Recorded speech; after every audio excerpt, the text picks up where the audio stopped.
जी, अस्सलाम वालेकुम। आप देख रहे हैं English easy tricks with Mohammad Shoaib. Welcome to my YouTube channel. आज जिस टॉपिक को हम डिस्कस करने लगे हैं वो हम थोड़ा सा एनालिसिस करेंगे 14 वन एक्ट प्ले का। उससे पहले मैं जनरली आपको बताऊंगा कि कैरेक्टर क्या होता है, प्लॉट क्या होता है और इनके क्या क्या पार्ट्स होते हैं। पहले मैं जनरली बताऊंगा, उसके बाद मैं 14 एक्ट के साथ इसको रिलेट करके फिर उसकी एग्जांपल्स बताऊंगा। तो स्टार्ट करते हैं, एलिमेंट्स ऑफ प्ले क्या क्या होते हैं। तो ये हमारे पास एलिमेंट्स ऑफ प्ले हैं। एक्सपोजिशन। एक्सपोजिशन किसको कहते हैं? कभी भी स्टार्टिंग पॉइंट को कहते हैं कि कहाँ से वो शुरू हो रही है बात, कहाँ से वो नावल है, वो प्ले है, फिक्शन की जो भी चीज़ है, वो कहाँ से शुरू हो रही है, शुरुआत को क्या कहते हैं? एक्सपोजिशन। अब अगर ये वर्ड्स हम पढ़ते हैं, this is the introduction of the story where the setting, character and the basic situations are established। ठीक है, जहाँ पे शुरुआत होती है। It provides the background information that is essential for the understanding the story. यहाँ पे शुरुआत में ही आपको पहले बता दिया जाता है कि स्टोरी कहाँ से शुरू हो रही है। उसके बाद राइजिंग एक्शन होता है। फॉर एग्जाम्पल, एक बच्चा पैदा होता है, उसके बाद क्या होता है, वो बच्चा पैदा हो जाता है तो बढ़ोतरी होती है, उसकी ग्रोथ होती है, उसने बढ़ना होता है। इसी तरह जब कहानी स्टार्ट हो जाती है, कहानी स्टार्ट होने के बाद कहानी ने आगे की तरफ बढ़ना होता है। जैसे ही कहानी आगे बढ़ती है उसे राइजिंग एक्शन कहते हैं। ठीक है, अगर मैं यहाँ पे ग्राफ एक बनाऊं, ठीक है, ये सपोज मैं एक ग्राफ यहाँ पे ये कर रहा हूँ, ये सारा, फॉर एग्जांपल ये हम एक स्टोरी कर रहे हैं, ठीक है। तो ये जो पॉइंट था हमारा, ये वाला, ये हमारे पास एक्सपोजिशन है, यहाँ से हम शुरू हुए और ये यहाँ से देखें अब पीक की तरफ हम जा रहे हैं। ठीक है, ये जहाँ पे ये अब एरो है ये हमारा राइजिंग एक्शन है। ठीक है, ये जो जा रही है ये क्या है? राइजिंग एक्शन है। अब यहाँ पे जाके क्या होता है? कन्फ्लिक्ट, राइजिंग एक्शन को जो मेन मुद्दा होता है हम उसकी तरफ जा रहे होते हैं। For example, this part of the plot develops the conflict and builds the tension. ठीक है, कि आप जब आगे की तरफ जाते हैं तो उस वक्त आपके पास टेंशन आती है, वो जो जो चीज होती है उसे क्या कहते हैं? Rising action. It includes a series of events that create a suspense and lead to the climax. Climax किसको कहते हैं ये मैं आपको आगे बताता हूँ इसी डायग्राम के through. The characters face challenges and obstacles that complicate the situation। ठीक है, वो चीज़ें होती हैं जो आपको ज़िंदगी के लिए तैयार करती हैं। ज़िंदगी के लिए कौन सी जो मुश्किलात होती है।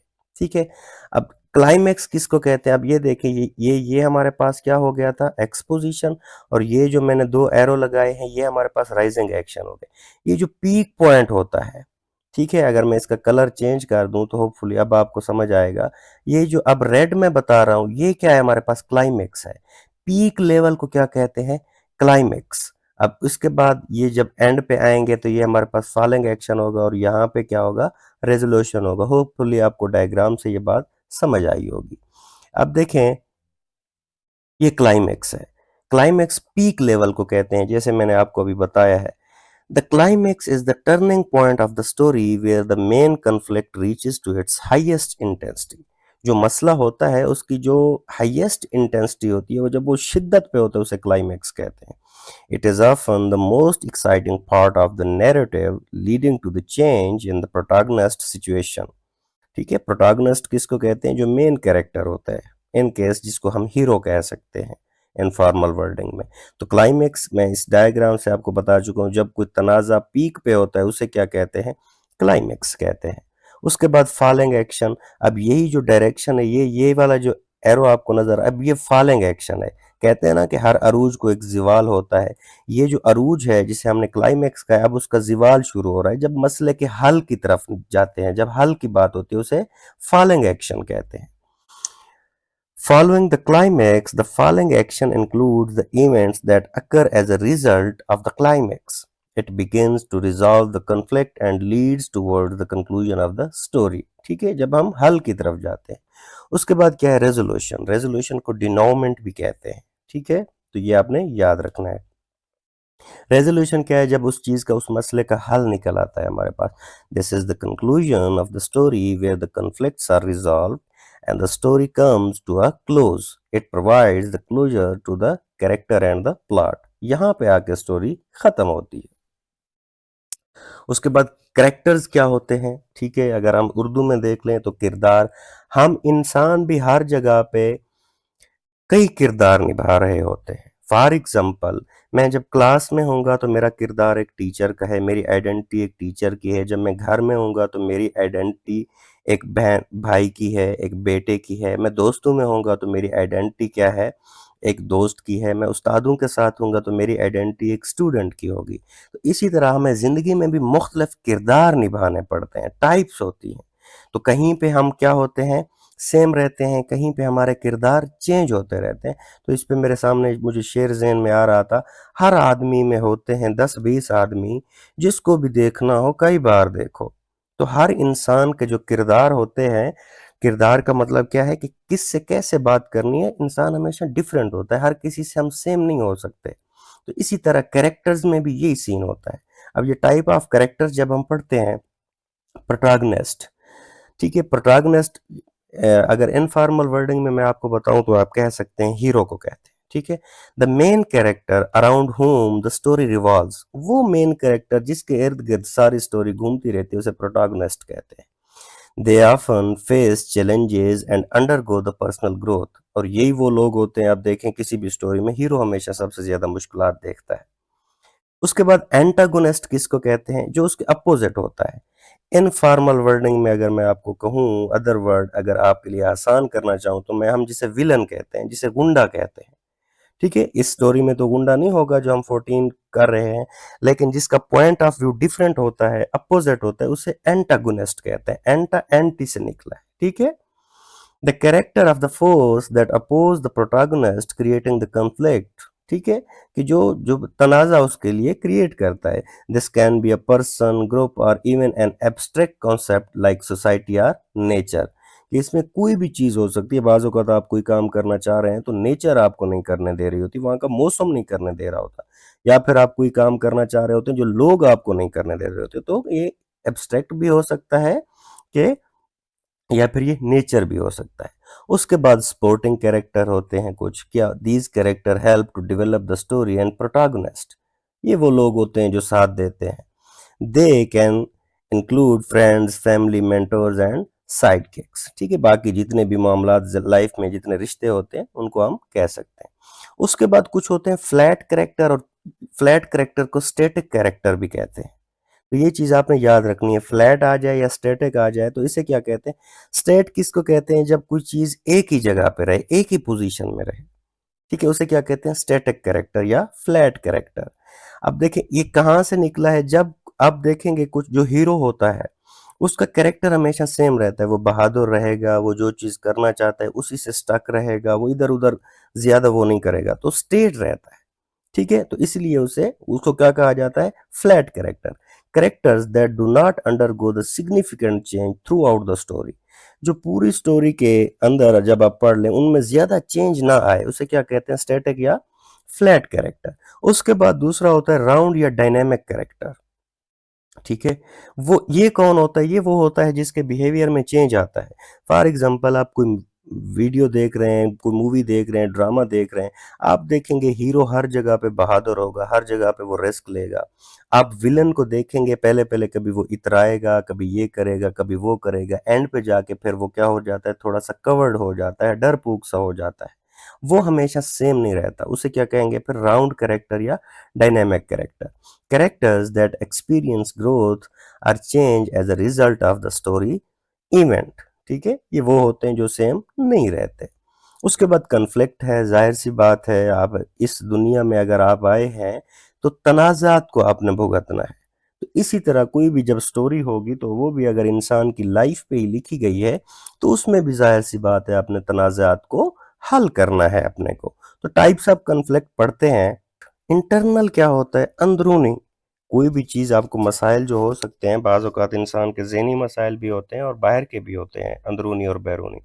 इंटरनल कन्फ्लिक्ट क्या होता है, ये जो इंसान के अंदर से आता है।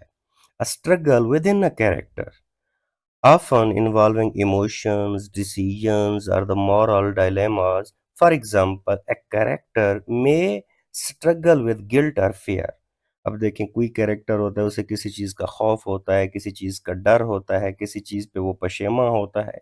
इसे क्या कहते हैं? ये इंटरनल कॉन्फ्लिक्ट होता है। तनाज़े की आग में जल रहा हूँ मैं, मेरी ज़ात को भी नहीं मिल रहा हूँ मैं। ठीक है? तो ये क्या है जो इंटरनल कॉन्फ्लिक्ट का शिकार होता है वो बेचारा फिर वो बहुत ज़्यादा दुखी होता है। तो इंटरनल कॉन्फ्लिक्ट क्या होता है? जब आपके अंदर की कोई ऐसी चीज़ हो जो आपको तंग कर रही हो। उसके बाद एक्सटर्नल, एक्सटर्नल किसको कहते हैं? बाहर को कहते हैं। एक्सटर्नल कॉन्फ्लिक्ट वो होते हैं जो बाहर के हों, वो मुआशरे से हो सकते हैं, वो लोगों से हो सकते हैं, वो बाकी कैरेक्टर से हो सकते हैं, वो एनवायरनमेंट से हो सकते हैं। A struggle between the character and an outside force. This can be further divided into 2। ठीक है? This can be further divided into किसमें? Character versus character, character versus nature है, कैरेक्टर वर्सेस सोसाइटी है, character versus fate है। तो देखें अब character versus character को देखते हैं। Conflict between two characters, for example protagonist and antagonist, hero और विलन के माबैन। कैरेक्टर वर्सेस नेचर को अगर देखें तो conflict between a character and natural forces, easy survival against a storm, कुछ तूफान वगैरह का आ जाना। ये आपको एग्जांपल्स दी गई हैं 14, आगे से मैं शुरू करूंगा जो 14 प्ले जिसके लिए हम कर रहे हैं। उसके बाद कैरेक्टर वर्सेस सोसाइटी है। A conflict between a character and societal norms or the laws, eg a character fighting against the injustice. ठीक है? ये हर किसी का अपना अपना डायलेमा है। Character versus fate, so always remember being a student of the literature the role of fate is very dominant in our lives. आप literature को जब भी पढ़ेंगे ये जो किस्मत है ना, फेट, ठीक है, ये आप देखेंगे इसके आगे इंसान हमेशा बेबस है। ठीक है? A conflict between the character and their destiny or fate, eg character trying to change their predetermined path. ठीक है? क्या करते हैं लोग? अपनी किस्मत को चेंज करने की कोशिश में लग जाते हैं। ठीक है? तो बाज़ औक़ात ये भी क्या आता है? चेंज आता है, ये भी नोट कर लें। उसके बाद प्लॉट्स की टाइप्स हैं। टाइप्स ऑफ प्लॉट क्या है? एक लीनियर प्लॉट होता है, मतलब सीधा-सा, उसमें इधर-उधर की बातें ना हो। ठीक है? A straight forward and chronological sequence of event. Chronological किसको कहते हैं? जो टाइम सीक्वेंस को फॉलो कर रहा हो, उसे क्रोनोलॉजिकल कहते हैं। नॉन लीनियर प्लॉट है। A plot that does not follow a straight line, it may include flashbacks. Flashbacks किसको कहते हैं? जब आप माजी की कोई चीज़ याद करें, आप कभी भी कोई ड्रामा मूवी देख रहे हो, जब कोई हीरो या कोई कैरेक्टर उसमें माजी में सोच रहा होता है तो उसको वो मोस्टली ब्लैक एंड वाइट करके आपको दिखाते हैं। आपको पता चलता है कि हाँ, ये सीन वीडियो में हो चुका है पहले, ये माजी का सोच रहे हैं। उसे क्या कहते हैं? फ्लैशबैक कहते हैं। उसके बाद फ्लैश फॉरवर्ड्स होता है। फ्लैश फॉरवर्ड या फोरशैडोइंग एक ही चीज़ को कहते हैं। ये किसको कहते हैं? बाज़ औक़ात आप देखते हैं कि एक ही कैरेक्टर हीरो या कोई सोच रहा होता है कि आगे वो क्या करेगा, तो वो सीन भी आपको वहीं पे स्क्रीन पे दिखाया जाता है कि वो कैसे सोच रहा है। जब वो फ्यूचर में सोच रहा हो तो उसे फोरशैडोइंग या फ्लैश फॉरवर्ड्स कहते हैं। जब वो माज़ी में सोच रहा हो तो उसे फ्लैश बैक्स कहते हैं। और मल्टीपल पर्सपेक्टिव, या फिर वो बाकी चीज़ों के बारे में भी सोच सकता है।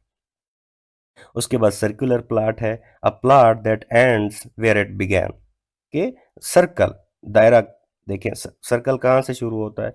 अब सर्कल आप यहाँ से शुरू कर रहे हैं, फॉर एग्जांपल आप यहाँ से शुरू करके दोबारा यहाँ आके यहीं पे ही ख़त्म कर रहे हैं, इसे क्या कहते हैं? ये जहाँ से मामला शुरू हुआ हो जब वहीं पे एंड हो, उसे क्या कहते हैं? Circular plot. उसके बाद सब प्लॉट होता है। आप देखें कभी भी आप कोई वीडियो देख रहे होंगे तो हीरो और हीरोइन का जो चक्कर होगा वो तो चल रहा होता है। बाज़ औक़ात हीरो हीरो का भाई होगा, विलेन होंगे, उसके पेरेंट्स होंगे, उनके भी छोटी-छोटी चीज़ें हमें दिखाई जाती हैं, वो सब प्लॉट होते हैं। A secondary plot that runs parallel to the main plot, often involving the supporting character and adding the depth of the story, ताकि मज़ीद गहरी हो वो स्टोरी। उसके बाद थीम्स हैं। Well, not a direct element of plot, themes are the underlying message or the central ideas explored in the story. They can be moral, social और philosophical in nature। ठीक है? जो थीम होते हैं वो मॉरल भी हो सकते हैं, वो सोशल भी हो सकते हैं, वो फिलोसॉफिकल भी हो सकते हैं। उसके बाद सेटिंग, ठीक है, setting refers to the time and the place in which the story occurs, कि कब वो बात हुई थी। It can influence the plot and the character significantly. जो सेटिंग होती है, जाहिर सी बात है, अगर आप किसी अमीर बाप के बेटे को दिखाना चाह रहे हैं, आप चाहते हैं कि उसको उसका कैरेक्टर अमीर लगे, तो आप उसे झोंपड़ी में नहीं दिखा सकते। ठीक है? तो आप उसको कैसे दिखाएंगे? आप उसके मुताबिक सेटिंग बनाएंगे। उसके बाद पॉइंट ऑफ व्यू है। पॉइंट ऑफ व्यू क्या होता है कि किस एंगल से वो स्टोरी लिखी गई है। अब देखें, the perspective from which the story is told. Common point of view include कि इसमें कौन कौन से पर्सन होते हैं। ठीक है, आपने इंग्लिश में पर्सन पढ़े होंगे। फर्स्ट पर्सन क्या होता है? आई और वी होता है। The narrator is character in the story the narrator is a character in the story using I और वी। अब मैंने आगे लिखा है mostly can be biased. Biased किसको कहते हैं? फेवर को। ये क्यों होता है? जब कोई भी राइटर आई या वी इस्तेमाल कर देता है, उसके किसी को फेवर देने के मतलब खुद को फेवर देने के चांसेस ज़्यादा होते हैं। क्यों? क्योंकि ये ह्यूमन की टेंडेंसी है कि आप कहते हैं ना कि अपनी बताई हुई स्टोरी में हमेशा हर बंदा मजलूम होता है। कभी भी कोई खुद को ज़ालिम नहीं बताता। तो इसलिए इसके कहा जाता है कि आई और वी जहाँ पे फर्स्ट पर्सन नरेशन हो, वो मोस्टली रिलायबल नहीं होता। उसके बायस्ड होने के चांस ज़्यादा होते हैं कि उसने खुद को फेवर दिया होगा। ठीक है? उसमें रियलिटी कम हो सकती है, क्योंकि अगर मैं अपने लिए कोई बुक लिखता हूँ, तो मैं अपने बारे में ज़्यादा शिकायत और गिले-शिकवे नहीं लिखूँगा। ठीक है? तो इसलिए क्या कहते हैं, mostly it can be biased. Biased किसको कहते हैं? जब किसी की तरफदारी की जाए, तो इंसान हमेशा अपनी तरफदारी करता है। उसके बाद सेकंड पर्सन है, the narrator addresses the reader directly as you. ये लेस कॉमन है। मोस्टली आपको यू नहीं मिलेगा, लेकिन ये भी लेस कॉमन है। आप यू अगर आप किसी को मुखातब कर रहे होते हैं, तो ये भी इस तरह का आपको लिटरेचर में ये चीज़ बहुत कम मिलेगी। ठीक है? अगर मैं किसी को यू करके मुखातब भी करता हूँ, तो इसके भी चांस हो सकते हैं कि मैं बायस्ड हो जाऊँ। इसके लिए बायस्ड कैसे हो जाऊँ? क्योंकि जिसको मैं यू कह के कह रहा हूँ कि हो सकता है वो मेरा मुखालिफ हो सकता है वो मेरा दोस्त हो, मैं उसको भी किसी तरह से फेवर दे दूँ। उसके बाद है third person limited. The narrator knows the thought and feeling of one character. अब ये थर्ड पर्सन जो होता है, जब ये किसी इंटरनल, फॉर एग्जांपल आप बैठे होते हैं, आप कोई वीडियो देख रहे होते हैं, जब एक कैरेक्टर का आपको पता हो कि ये क्या करेगा, कि उसके फीलिंग्स क्या है, इसको कहते हैं थर्ड पर्सन लिमिटेड, कि उसको एक कैरेक्टर के बारे में सारा कुछ पता है। ठीक है?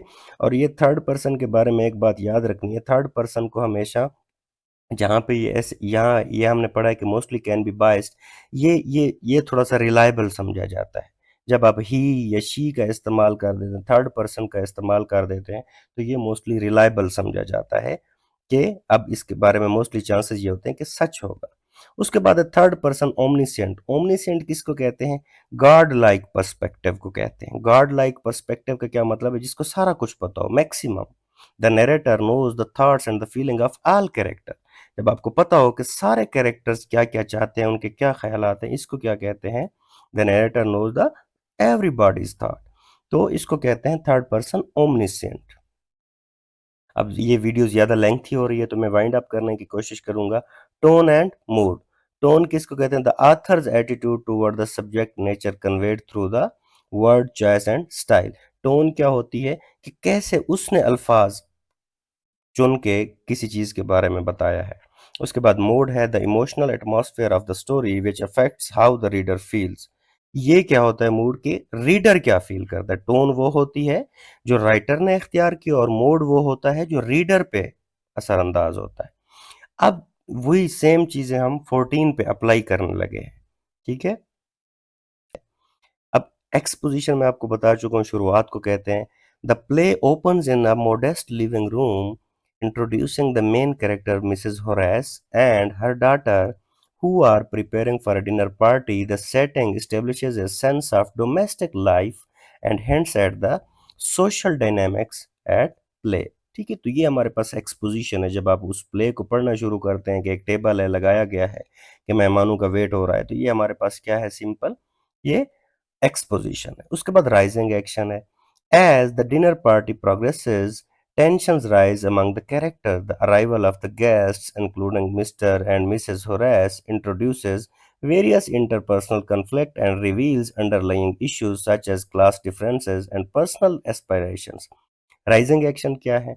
आपने देखा है कि जब वो टेबल वगैरह सारा कुछ डेकोरेट कर रही होती है, एक तो एक बंदे की कॉल आ जाती है कि मैं बीमार हूँ, और वो फूल भेज देता है। फिर ये टेंशन, यहाँ से इसे राइजिंग एक्शन कहते हैं, जहाँ से टेंशन बढ़ती है। उसके बाद है क्लाइमेक्स। क्लाइमेक्स किसको कहते हैं? पीक को कहते हैं। The climax occurs when the character conflict their feelings and desires leading to a moment of the truth. The emotional stakes are heightened as a secret of frustration come to the surface. ये वो level होता है कि जब in peak level पे होती है कोई चीज़, forcing the character to confront their realities. अब देखें जब वो पीक पे होती है, जब उसे लगता है कि हाँ अब ये कुछ नहीं होने वाला, अब ये हो जाएगा, वो हो जाएगा, जब वो एक गेस्ट भी नहीं आता, दूसरा भी नहीं आता, फिर उसके बाद इसे क्या कहेंगे? क्लाइमेक्स। उसके बाद फॉलोइंग एक्शन है। Following the climax, the characters begin to the process of the revelation and the conflicts that have emerged. The atmosphere shifts as they grapple with the consequences of their actions and word. अब देखते हैं जब वो लड़की अपने फिर बाकी एक दोस्त को कॉल करती है, वो कहती है कि हम 6 लोग हैं, तो ये रेजोल्यूशन की तरफ बात जाती है जब वो कहते हैं नहीं नहीं, अब क्या होगा कि हम जब 6 आएंगे तो हमारे गेस्ट भी हैं, तो अब ये इसे लगता है कि हाँ अब ये टेबल्स पूरे हो जाएंगे। अब रेजोल्यूशन किसको कहते हैं? एंड को कहते हैं। जब वे इसे डिनोमेंट भी कहते हैं, मैं आपको पहले बता चुका हूँ। The play concludes with a sense of ambiguity. Ambiguity किसको कहते हैं? जो चीज़ ना क्लियर ना हो।